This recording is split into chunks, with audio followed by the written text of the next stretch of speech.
It's all based around a very common concern that we as human beings have. And it's designed to be a tool to assist you to work through what we affectionately call problems or challenges, whatever you prefer. We all have problems, things that need to be done, things that look like barriers, things that look like something that is going to halt us or paralyze us. And yet, there is an opportunity to work through these things and to have some tools to do it so that it's methodical and that we do it over and over and over again to the place where we know how to do it and we just do it almost automatically. In this way, all the big issues in our lives start to go away. We get a sense of confidence, we get a sense of feeling like we can take care of things, and that when we do take care of things, then obviously they go away and opens us up to either some relaxation or tackling some more problems that come our way. When we start to have fun with the problems, then we're really onto something. So I have created a easy to remember acronym to assist you and I in how to solve problems. Life is a series of challenges that we face. They show up all the time. So why not create a methodology where we can approach and attack these different circumstances and take care of them? Most people procrastinate and keep away from these situations. In this instance, in this methodology, we tackle them head on and face them and take care of them and turn them into an accomplishment rather than something that we need to procrastinate. And when you get into the methodology, it can be fun and rewarding. You just got to get after it. And over time, you practice, you practice, you practice, like any other thing that you have to learn how to do. And when you practice at solving problems, then you get better at solving the problems. It becomes something that you just do and take care of. So the first one is Q. Q for quest. Quest is the acronym, and the first item is Q for question. Question is the beginning of everything. When we ask, we get some information. We can ask from other people, we can ask in our minds, we can ask in any forum, and that is the beginning of starting to learn. But there's some really interesting questions on this because most of the time there are questions behind the question that we don't understand. For example, when I coach with people, they might ask me a question about what's happening. Most often there is a question or a concern behind that question. Most of the time, people are feeling insecure or worried or fretting or fearful, and that is why they are behaving and acting the way that they do. The behavior is on top of what's going on behind. So the question is, what is going on with you when it relates to a behavioral type of question? What is the question behind the question? That's a very good question. Other questions that are interesting to answer so that the problem can start to go away is, what results do you want and what is the scope of what you want to achieve? We have limited resources, we have sometimes limited time, and so we have to restrain and question what it is that we're going to do. Sometimes you do not want to do it yourself, and so asking this question, who can help solve it? And more particularly, what is the issue? What is it that we're trying to solve without being able to define what it is and the scope of it in precise wording? It's not going to work well for us because we'll get distracted and move on. Another interesting question here is what is missing? The reason why that's an interesting question is because many times the reason why we have a problem is because we are not aware of what's going on in the background. And then what information people do we need for this? It's a very common question, but it's something that needs to be analyzed and looked at because sometimes we do not have the resources to even tackle it. The second aspect of the quest formula is you. You. And it also stands for understanding. It's important that you understand precisely what it is that's going on, precisely what is going on with you, with others, and precisely what the problem is. Without the understanding portion of it, then we're still in the dark and we're still going to have the problem because we just simply do not understand. An interesting question is really, what don't we understand? And that is the beginning of learning about this situation. Other people are excellent resources. What do they say it is? Go into the situation. Let's say that there's a problem in another office or with other people. The best way to learn is to ask them and then go right there to the problem. Go to the problem and reproduce it. In that way, you can find out what really is going on, what is already known, and then start asking people, what would you do to solve this? What is your particular solution? Why do you want that? Also, to find out people who are against existing solutions and why they say that. And then you can kind of come up with a very interesting list to clearly establish what it is that you know about the situation and what the possibilities are for the future. The next item of the quest formula is E. E for evaluate and experience. Why is this so important? It's important because once you have asked all the questions, once you understand to a large degree what the issue is, what the concerns of people are, what the possible solutions are, then it's important for you to evaluate and, very interestingly, to experience the possible solutions so that you can come up with some solutions that work for you. Carefully look at each alternative and be creative. Most often, the reason why things don't work are because people are not very creative.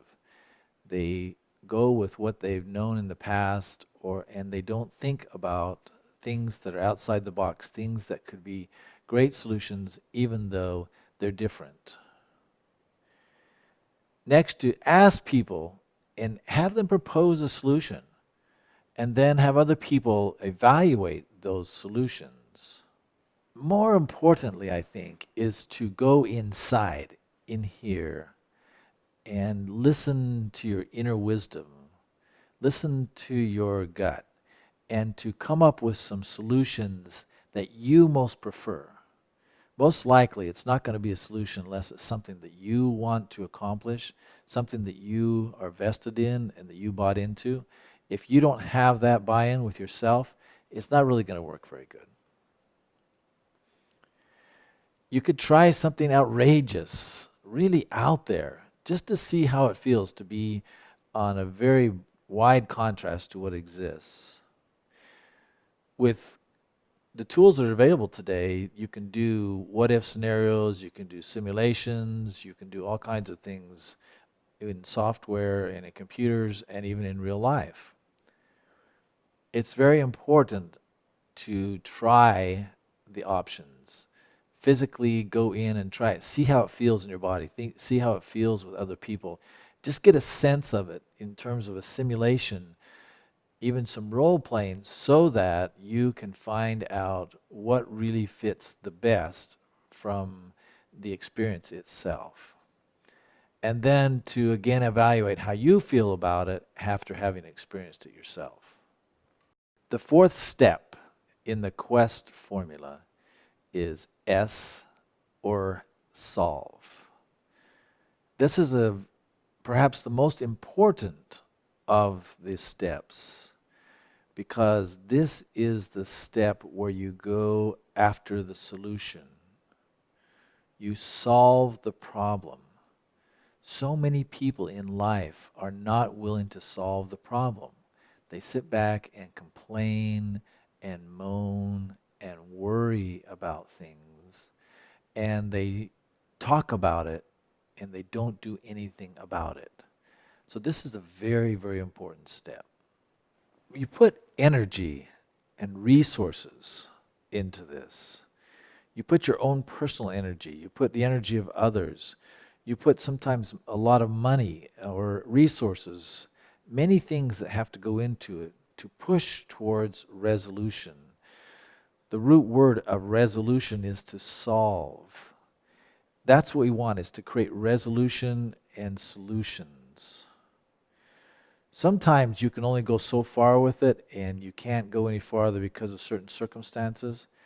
So what you do is you say, I'm going to take this segment, I'm going to approach this, take care of this now, and then I'm going to apply these tools to this later on in the next project or next segment.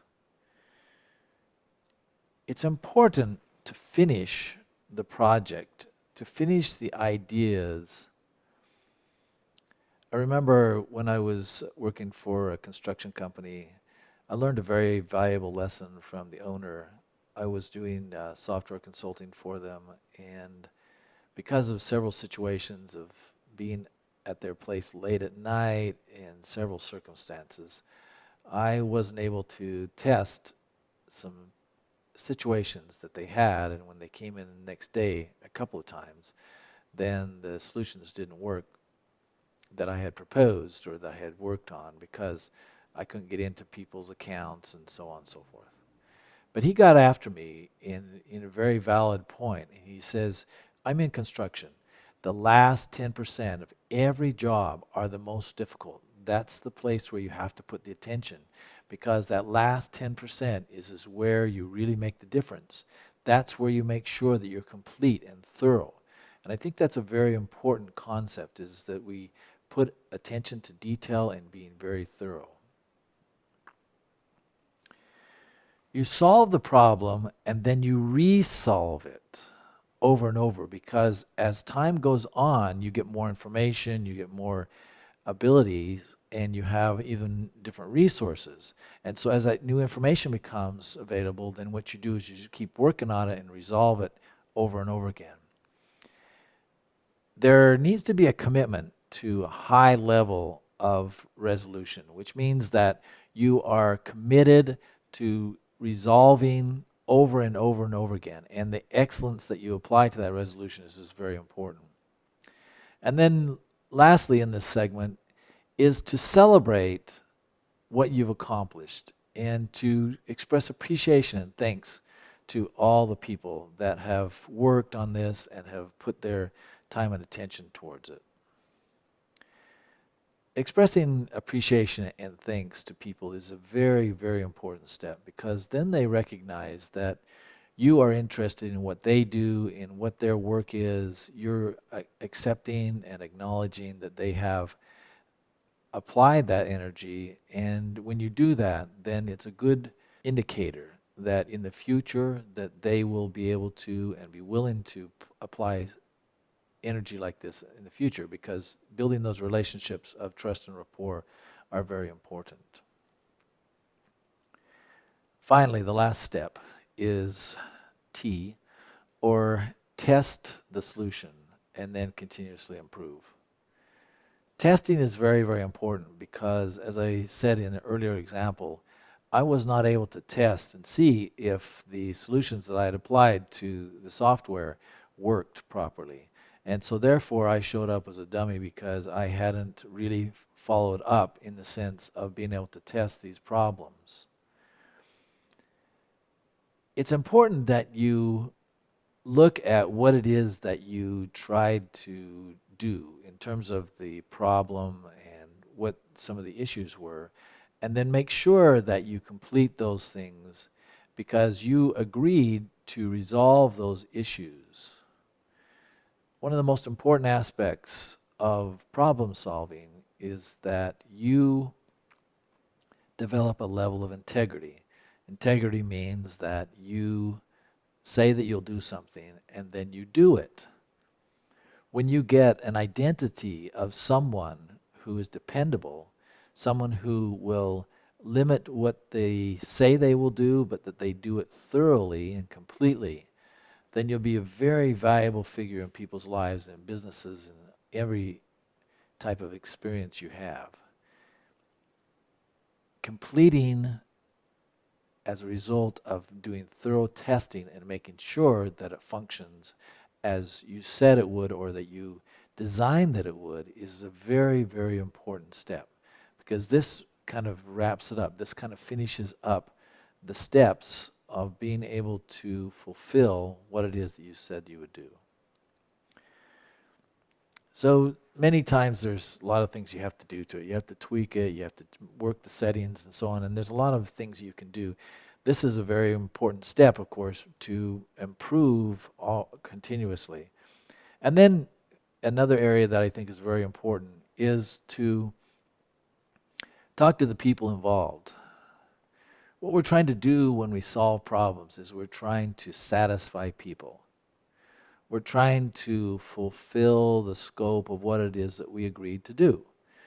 When we can say to a person, you asked for this, and this is what I delivered, or to ask them what it was that we didn't deliver and have a discussion about that, what you're trying to do is you're trying to create satisfaction in the person that the project is for and in yourself, knowing that you are successful in accomplishing what it is that you set out to do.